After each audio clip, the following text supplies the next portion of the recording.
नमस्कार। सनातन समृद्ध भारतीय पौराणिक कथाओं की दुनिया में आपका एक बार फिर स्वागत है। ये हमारे तीसरे सीजन यानी महाभारत की श्रृंखला का तीसरा अंक है। अगर आपने पिछले अंक नहीं देखे हैं तो उनके लिंक नीचे विवरण में दिए गए हैं, उन्हें जरूर देखें ताकि कहानी की कड़ी बनी रहे। आज हम महाभारत के एक ऐसे किरदार की कहानी में गहराई से उतरेंगे जिनकी कहानी एक विरोधाभास है।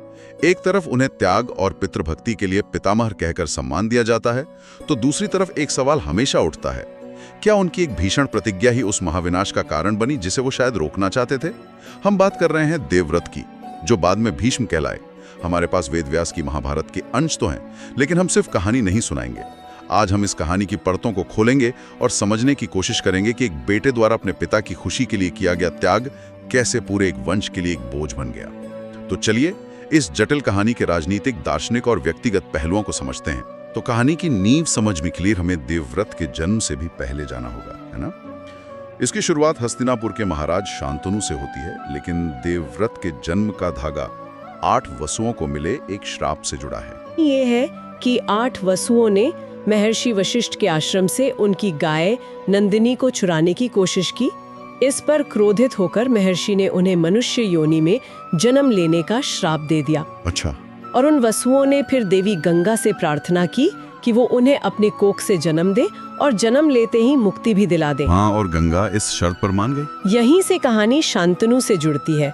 जब महाराज शांतनु ने गंगा से विवाह का प्रस्ताव रखा तो गंगा ने एक शर्त रखी कि शांतनु कभी भी उनके किसी भी कार्य पर कोई प्रश्न नहीं उठाएंगे। और जिस दिन उन्होंने सवाल किया उसी दिन गंगा उन्हें छोड़कर चली जाएंगी। ये अपने आप में एक बहुत बड़ा वचन था जो शांतनु ने दिया। और उन्होंने इस वचन का पालन भी किया। मतलब गंगा ने एक एक करके 7 पुत्रों को जन्म दिया और उन्हें तुरंत नदी में प्रवाहित कर दिया। एक राजा और एक पिता के लिए ये देखना कितना मुश्किल रहा होगा, लेकिन वो अपने वचन से बंधे रहे।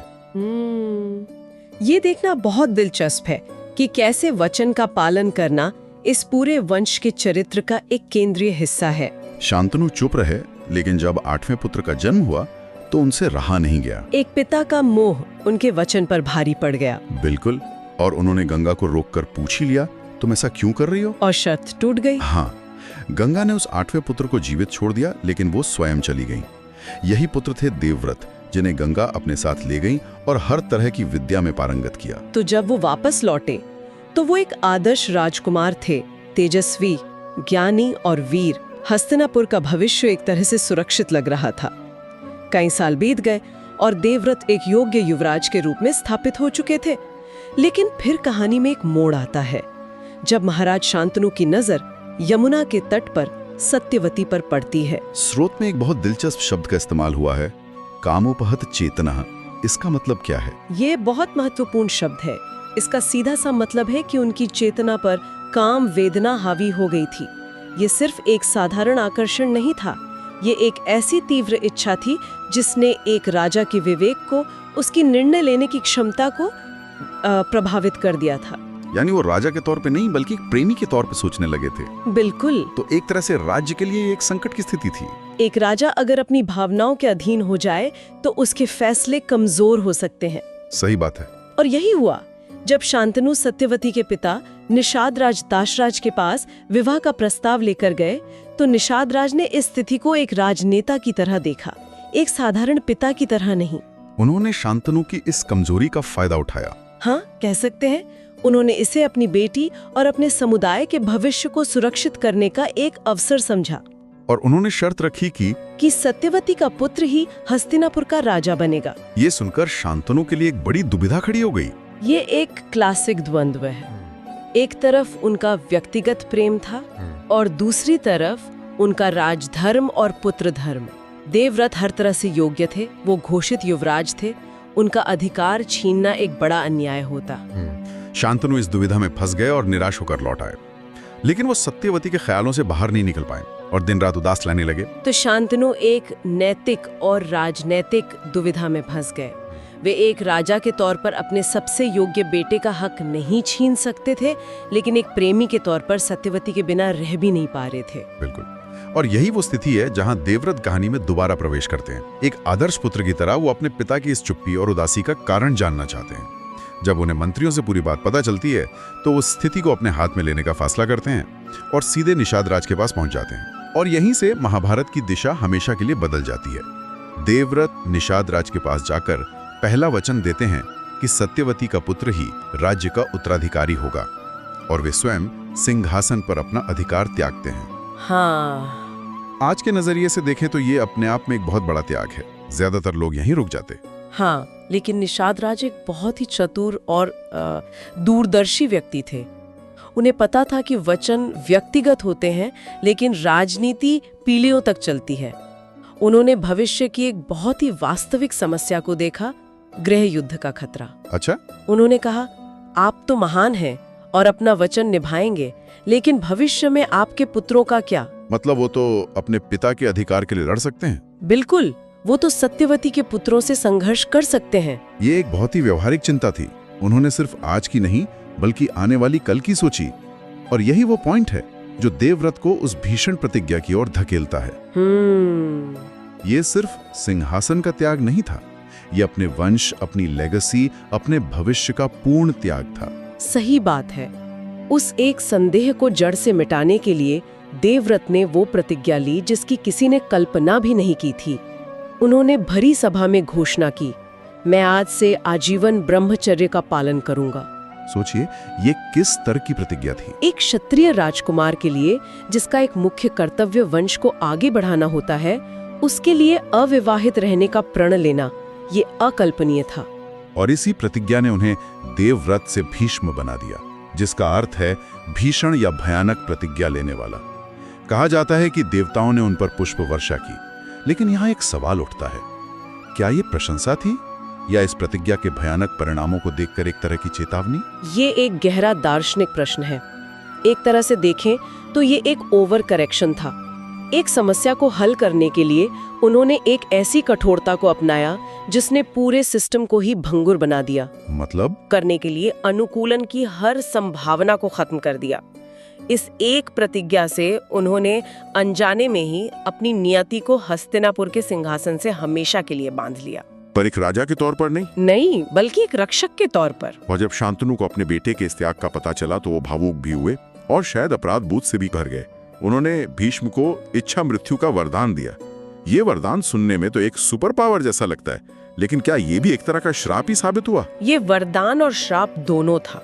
वरदान इसलिए कि कोई उन्हें उनकी इच्छा के विरुद्ध मार नहीं सकता था, लेकिन ये एक भयानक श्राप भी था क्योंकि इसने भीष्म को हर उस अधर्म और पतन का साक्षी बनने के लिए मजबूर कर दिया जिससे वो अपनी प्रतिज्ञा के कारण रोक नहीं सकते थे। अच्छा, वो अपनी मर्जी से मर नहीं सकते थे, इसलिए उन्हें अपनी आंखों के सामने अपने कुल का विनाश देखना पड़ा। तो चलिए अब इस प्रतिज्ञा के परिणामों पर गहराई से बात करते हैं, क्योंकि कहानी का सबसे महत्वपूर्ण हिस्सा यही है।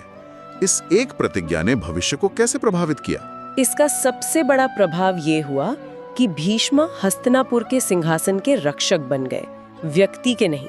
उनका वचन सिंहासन के प्रति था। यानी सिंहासन पर चाहे कोई योग्य शासक बैठे या कोई अधर्मी, भीष्म उसकी रक्षा के लिए वचनबद्ध थे। उनकी निष्ठा धर्म से ज्यादा वचन की हो गई। इसका सबसे बड़ा और दुखद उदाहरण हमें द्रौपदी के चीरहरण के समय देखने को मिलता है। उस भरी सभा में सबसे बड़े, सबसे शक्तिशाली और सबसे सम्मानित व्यक्ति भीष्म ही थे। सब उनकी ओर देख रहे थे, लेकिन वो चुप बैठे रहे। उनकी वो चुप्पी आज भी लोगों को परेशान करती है। और उनकी चुप्पी का कारण यही प्रतिज्ञा थी। वो हस्तिनापुर के सेवक थे और उस समय राजा धृतराष्ट्र थे और युवराज दुर्योधन। उनके खिलाफ जाना अपनी प्रतिज्ञा को तोड़ने जैसा होता। तो यहाँ उनका वचन धर्म, उनके कुल धर्म और क्षत्रिय धर्म पर भारी पड़ गया। बिल्कुल, वो उस स्थिति के नैतिक रूप से खिलाफ थे, लेकिन अपने वचन के जाल में बुरी तरह फंसे हुए थे। तो जो प्रतिज्ञा उन्होंने अपने पिता को सुख देने के लिए और राज्य को गृह युद्ध से बचाने के लिए ली थी, उसी प्रतिज्ञा ने उन्हें उस सबसे बड़े अधर्म पर चुप रहने के लिए मजबूर कर दिया, जो अंततः सबसे बड़े गृह युद्ध का कारण बना। ये कितना बड़ा विरोधाभास है। बिल्कुल।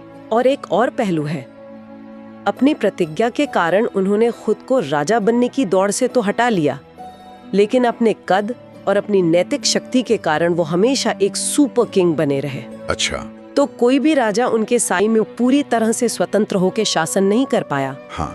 धृतराष्ट्र राजा थे, लेकिन असली सत्ता का केंद्र हमेशा भीष्म ही रहे। तो क्या ये कहा जा सकता है कि उन्होंने अनजाने में एक ऐसी व्यवस्था बना दी जहां सिंहासन पर बैठा व्यक्ति कमजोर था और असली शक्ति वाला व्यक्ति वचन के कारण हस्तक्षेप नहीं कर सकता था? आपने बिल्कुल सही समझा।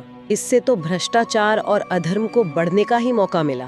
तो उनकी उपस्थिति ने सिंहासन को बाहरी खतरों से तो सुरक्षित रखा, लेकिन अंदरूनी सड़न से नहीं बचा पाया। सही बात है।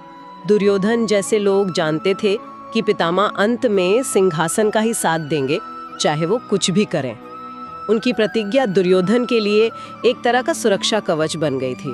तो भीष्म का त्याग, जो एक व्यक्तिगत स्तर पर महान था, वो राजनीतिक और सामाजिक स्तर पर एक बहुत बड़ी त्रासदी साबित हुआ। तो भीष्म की प्रतिज्ञा भक्ति, त्याग और कर्तव्य का एक शिखर है।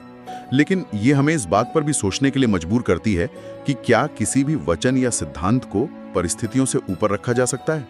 क्या कोई भी वचन इतना बड़ा हो सकता है कि उसके लिए पीढ़ियों के भविष्य को दांव पर लगा दिया जाए? यही इस कहानी का केंद्रीय प्रश्न है।